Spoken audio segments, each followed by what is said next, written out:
We're going to actually be having a look at Jayo, who is currently playing on Nemiga. Now, we saw them at DreamHack Open December actually have a pretty decent run, and I want to focus in on their game against sAw. It was a 2-1 victory out for Nemiga in the opening match of Group B for a best-of-3. Quite a tight series, actually. Went all 3 maps. I think it was double digits for each respective team that lost throughout the series. The one map in particular I want to focus in on, though, is Dust2. Now, this was sAw's map pick, and probably one of the strongest Dust2 teams in all of Tier 2 Counter-Strike is the Portuguese. And Jayo had just such an incredible performance. He put up nearly 40 kills in a map that wasn't even going into overtime. Now, Jayo is a very unique player in the sense that he's actually very dominant as a supportive role for this Nemiga side. He's really great in trade fragging positions, does a little bit of hard lurking on the T side towards the upper tunnels. Fills in a lot of gaps, I want to say, on the defense on the CT side. He picks up the secondary AWP pretty often as a bit of a hybrid player, and in the matches that I've seen from him on Dust2 on CT side, he's mainly playing out towards mid, but sometimes backs up MDS as a B anchor over at the B side, plays out towards long, sometimes goes towards short. So it is sometimes very difficult to know where Jayo is playing, especially when he's got that AWP in his hands, considering he does relocate quite a fair bit on the map. But in this game in particular, he put up a really big performance, and he really carried a victory coming forward for the Nemiga side. So I think what better way to be able to realize how that he was able to almost drop 40 kills than to get stuck straight into this demo. Jayo hearing quite a lot of these footsteps and noise coming out from the long players. P2K playing a pretty big off angle when it comes to a pistol round. A good tap up to Roman to find first. 2, 3, 4. Oh my goodness! No way. I can't believe he gets an ace to start that off. Just ridiculous stuff coming out from Jayo. So, not much coming out from Jayo, just that CZ, bit of armor, couple of flashbangs. Going aggressive towards short. Lollipop has been able to evade that molly. Jayo looks like he maybe wants to try and go aggressive too. Or at least swing on the contact. A lot of upper tunnels presence from sAw. No one is really playing out from mid outside Muteris, who could potentially get caught off guard if these two guys get aggro, and that's exactly what's coming through. Jayo with the CZ, Muteris doesn't expect it at all. Simple kill, picks up an AK, and he's got a couple of flashes too. He could try and delay them as much as possible towards this B side. They're so completely blind. The AK, look how far into the site he's been able to get. Jayo, okay, what a superb round this has been so far. It's a 4-2 advantage, and it starts off with the timing for Nemiga. Lots of upper tunnels presence coming out from sAw.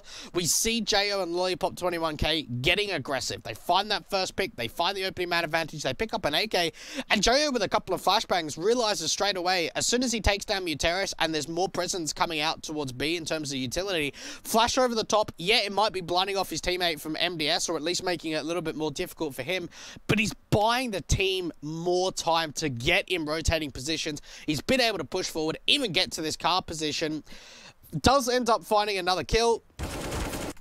They even line up. What a round that was from Jayo. He's able to find 4. That was superb. That was absolutely fantastic for Nemiga. They pick up an AWP. They don't quite recover that other AK, but just the split decision-making there coming out from Jayo to actually pick up the AK, flash his way into the B site, try and take an aggressive duel, beat them to them actually getting out from the tunnels. That was lovely. Beautiful to watch. One of the main reasons Jayo is probably playing 2 at B in this round is that MDS is so low. Potentially, MDS can cross back out to mid, but the only real way they could do that, being safe about it, is Jayo's got to smoke the upper tunnels, and then MDS has to relocate out. So they're probably just playing 2 at B because MDS got legged early rounds. Now they know there's a bit more presence towards A that can actually force Jayo off. Ooh, I tell you what, really great again. I tell you what, Jayo, I want to say reading the game incredibly well. There's so many positions in which he doesn't overextend. That could have been a very great chance for the T side to find a 4-on-4 there if Jayo overextended, considering how much short presence there was out for the T side. Hearing a lot of these footsteps too. He's got a crossfire being set with Lollipop. And they're even bringing box in towards CT. This is a really strong crossfire being set here by the CT side to deal with this mid to B play. Double smokes come through. Molly buys more time. And just they swing out. Nade even coming through could do some more damage to the T side. Takes down Just. Such an aggressive fight coming out from Nemiga. Now, they didn't need to play like that at all, but I suppose with 2 players in CT being smoked off, they realized this is the perfect opportunity to actually look to make a really aggressive play rather than playing passive and just playing out the numbers. Stododo actually finds the first pick on a box with that AWP, so starts off nicely. Muteris going super aggressive too. Might actually catch off Speedak. This could get awkward very quickly.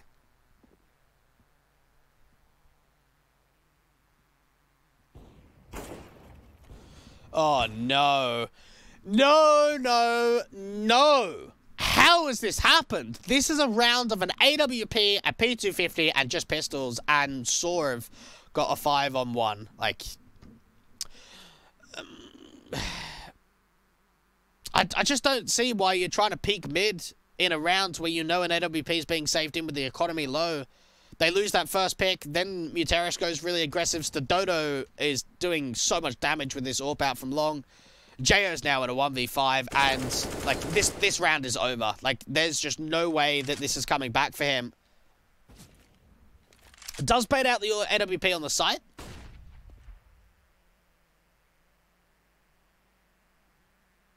How does he play this? Little bit of utility. May even be wary that there's a bit of a backstab coming through. Now, I think he may have just seen the head of Stododo towards Get Right. Roman swinging out, just jiggle peeking, taking a little bit of damage. It's allowed JO now to get over towards this ramp control. Nade coming through, doesn't do a lot of damage, and he's waiting for that long swing to come out. Ooh, Molly out towards Stododo's position. This is all about timing here. Trying to see if you can bait the CTs into trying to isolate these 1v1 fights. So he puts a Molly out towards Stododo, looks out towards a long contact, looks back in towards Get Right, swings onto Stododo, finds that pick with the AK and the Molly. Now looks for Muteris to try and swing from long. Oh, they swing together on the reload. Missed AWP shot comes out from Just, and now JO's in a 1v2. How has this happened? Missed AWP shot again from Just. He's missed 2. No way. It's now 1v1. How has this happened? JO is actually... He might even win this. Bomb plant coming through. Just is now swapped over to the AK rather than the AWP. Flash comes through. JO could just swing with it. Playing very cautiously on the site. Okay, he's clearing out long. Does he anticipate he's towards CT? He does. What a clutch. What a massive round coming out for JO. A 1v5 clutch. And if you're sAw, you're kicking yourself.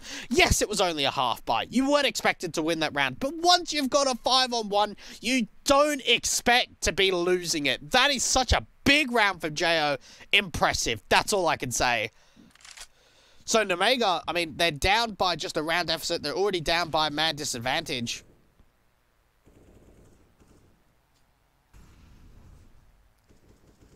What's the play here from JO? Because he's not with the rest of his team. He's got no utility. Maybe just cut off rotations from mid as they take some short control. Okay, he's actually gone pretty slow and dry about this. Getting into mid. Okay, this is big. This is really, really big here. So, we've seen 2 players drop into CT looking to try and really get the AWP uncomfortable for Stododo. This is going to be an A play, and JO's out from mid. Now, there's 2 B players, so there's a chance, if he gets himself into a good position, that he can cut off both of these rotators, and then, I don't know, maybe just pull more attention from Muteris to look away from the A side. This could be a big play. What does he do with it, though? Hugs the wall towards very aggressive mid. Okay, 1-on-1 trade comes out. They deal with the AWP, and they forced back Arky towards this long control. Do they check him? They don't check him. No way. No way. This could be huge. That's so lovely. Big mistake coming out for sAw, not checking that angle properly. Roman goes down. Muteris falls too. Oh, he even follows up. That's so sick. What a sick round from JO. That was incredible. The way in which they are down in the man disadvantage scenario, he's got no utility, and he goes, right, I need to make a play. I need to do something big here. He walks out from mid. He could have been exposed to a mid player. He takes a risk. It's a very high risk play. They don't check the corner properly. He ends up finding 2 kills, even follows up onto a third. That's ridiculous. That's got to be one of the best plays I think we've seen. That, for me, outbeats both aces. Because in terms of importance and in terms of how much impact that had, that was huge. This is going to be a tough ask coming out for Arky with the M4. He's got no support. Completely alone. And he's going to have to deal with 5 players here from the T side. Flash comes out. JO being the 4th player in. Do they clear out this pit player? And yeah, they do. Straight away, they swing out. Arky falls. 5-on-3 situation, and this is just all falling apart now for sAw. Maybe just a gamble stack towards the A site is perhaps the best scenario or best situation that they can actually pull off. Molly comes out towards car. They spam through. They clear that position of the map. And now they're just slow walking up for long. Need to get those cross smokes down. MDS getting 1. JO doing the other. Flash comes up towards the site itself. The Muteris stuck alone on the site. Just a Muteris to actually find a couple of kills. It's now down to Roman. Last one left. 1v3 situation with the scout. Oh, she denies the bomb. Does Roman win this round? Do they go to round 30? No way. He's just got to survive. The bomb plant just goes down. It's now a 1v1. Fox is over-aggressing. Oh, my goodness. That round had it all. That round had it absolutely all. What a performance coming out from JO. I tell you what, 37 kills, 16 deaths.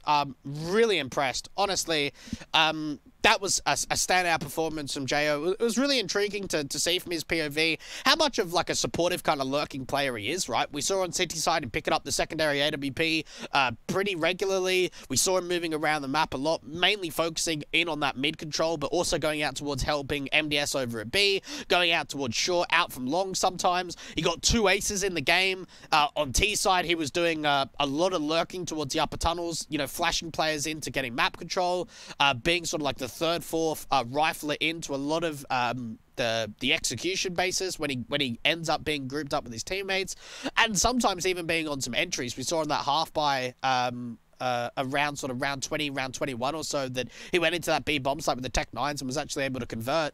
But yeah, look, I tell you what, really impressive coming out from JO. The next player down in terms of the kill distribution was actually Lollipop, 21k on 24 kills, so 37 being posted from JO.